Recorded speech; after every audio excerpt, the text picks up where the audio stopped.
கூடு கட்டி அந்த கூட்டிலே முட்டையிடக்கூடிய மிக முக்கியமான விஷயத்தை பார்க்கின்றோம்.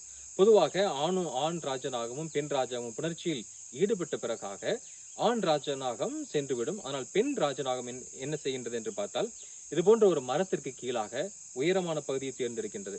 ஏன் உயரமான பகுதி என்றால், மழை காலங்களிலே மழை நீரானது தேங்கிவிடக்கூடாது என்பதற்காக இந்த உயரமான பகுதியை தேர்ந்தெடுத்து அந்த மரத்திற்கு கீழாக இருக்கக்கூடிய அந்த சருகுகளையும் இலைகளை எல்லாம் தன் உடலை வைத்துக் கொண்டும் தன் தலையை வைத்துக் கொண்டும் ஒன்றாக சேமித்து ஒரு கூடுகளை உருவாக்கின்றது.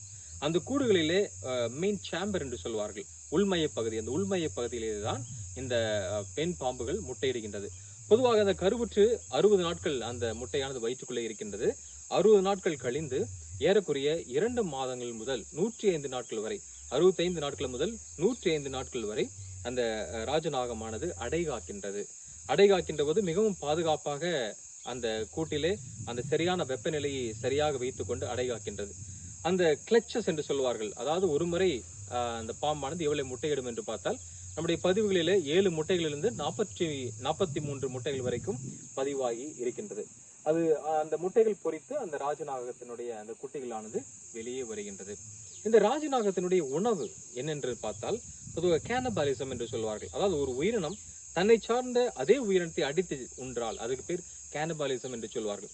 இந்த ராஜநாகமானது தன் இனமான பாம்புகளையே உண்கின்றது.